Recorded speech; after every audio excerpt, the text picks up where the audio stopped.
और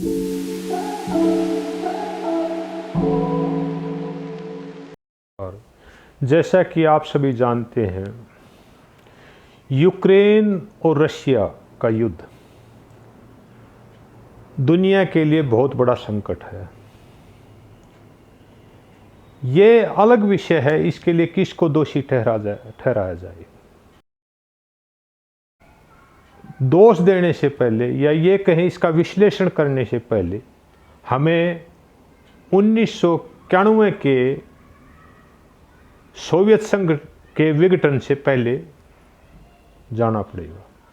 दोस्तों, जैसा कि आप सभी जानते हैं, 1991 से पहले सोवियत संघ 15 देशों का समूह होता था, जिसमें यूक्रेन और रशिया दोनों ही इसके सदस्य थे। मिखाइल गोर्बाचेव, जो कि उस टाइम के राष्ट्रपति थे, उन्होंने कुछ सुधारवादी कानून बनाए, जैसे इलेक्शन करवाने का, बोलने की स्वतंत्रता दी, लिखने की स्वतंत्रता दी। उसका परिणाम ये हुआ कि सोवियत संघ का विघटन हो गया। सोवियत संघ अलग अलग 15 देशों में विभाजित हो गया। यूक्रेन और रशिया भी उनमें से एक थे। आज भी रशिया यूक्रेन को अपना हिस्सा मानता है। इस विघटन का दुख आज के रशिया के राष्ट्रपति व्लादिमीर पुतिन को आज तक है।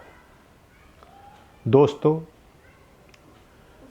2014 में यूक्रेन के जो शासक बने वो एंटी रशिया बने और उन्होंने नाटो के लिए अपनी सदस्यता के लिए आग्रह किया। नेटो 30 देशों का एक समूह है। नेटो पहले 17 देशों का समूह था, लेकिन आजकल बढ़ते बढ़ते 30 देशों का समूह है। वो भी अपना विस्तार करना चाहता था। अमेरिका उसके जरिए अपने हित साधने में लगा रहता है। 1991 से पहले 2 महाशक्ति थी, रशिया और अमेरिका। रशिया का विघटन हो गया।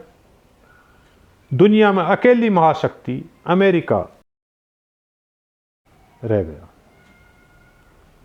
लेकिन रशिया आज भी इतना ताकतवर है कि वो अमेरिका की दोष नहीं मानता। दोस्तों, जैसा आप सब जानते हैं, अमेरिका दादागिरी से बाज नहीं आता। जैसे दुनिया को डराने के लिए, धमकाने के लिए आज भी तरह तरह की चालें चलता रहता है।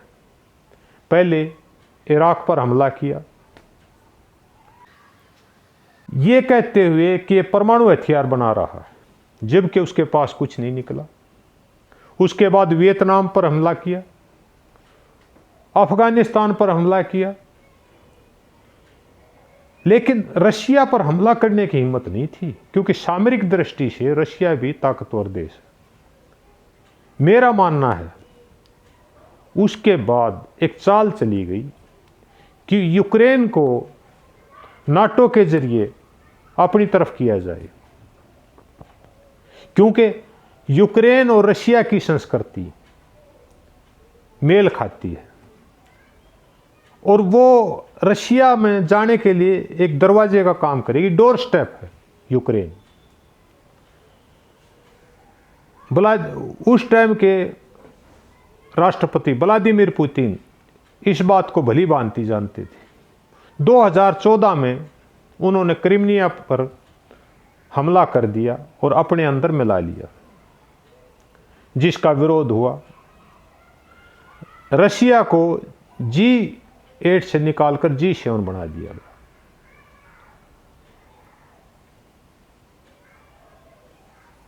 रशिया ने शर्त रखी कि एक तो यूक्रेन को नाटो में शामिल नहीं किया जाएगा और यूक्रेन उसका एक पार्ट है, ये उसको गारंटी दी जाए,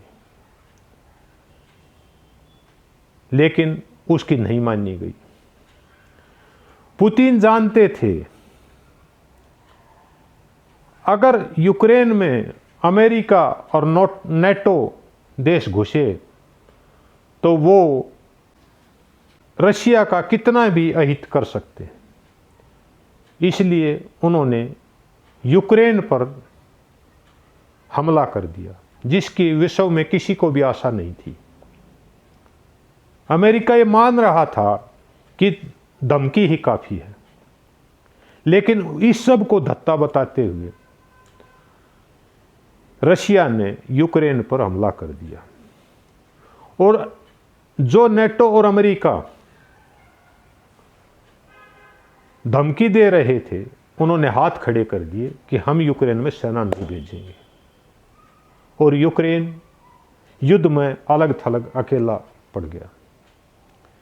इसका परिणाम यह हुआ कि आज 3 दिन की लड़ाई ने ही यूक्रेन की कमर तोड़ के रख दी।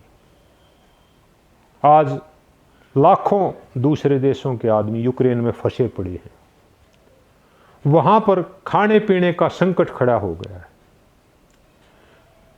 अमेरिका, इंग्लैंड शरीके देशों ने रशिया पर प्रतिबंध लगा दिए, आर्थिक प्रतिबंध। रशिया दुनिया का सबसे बड़ा सेकंड नंबर का तेल निर्यातक देश है। इसका परिणाम यह हुआ कि मार्केट में तेल की कीमत 104 रुपये प्रति बैरल तक पहुंच गई।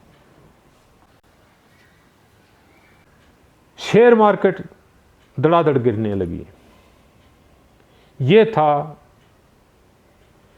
इस युद्ध का दुनिया पर असर। हमारे देश के भी लगभग 20-25 हज़ार बच्चे, जो कि कोई मेडिकल की डिग्री के लिए गया है, कोई इंजीनियरिंग के लिए गया है, यूक्रेन में फंसे पड़े हैं। सरकार करे तो क्या। जब पेंडेमिक आया, सेकेंड वेव आई, तो हमारी सरकार पश्चिम बंगाल में इलेक्शन में व्यस्त थी। आज जब बच्चे यूक्रेन में फंसे पड़े हैं, तो उत्तर प्रदेश में इलेक्शन महोत्सव चल रहा है और हमारी सरकार वहां व्यस्त है। क्या कहा जाए, ये दुर्भाग्य है देश का। ये है यूक्रेन और रशिया लड़ाई का विश्लेषण।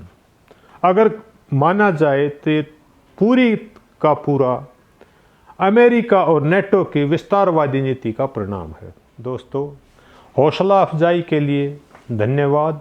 ये था इस युद्ध का सार।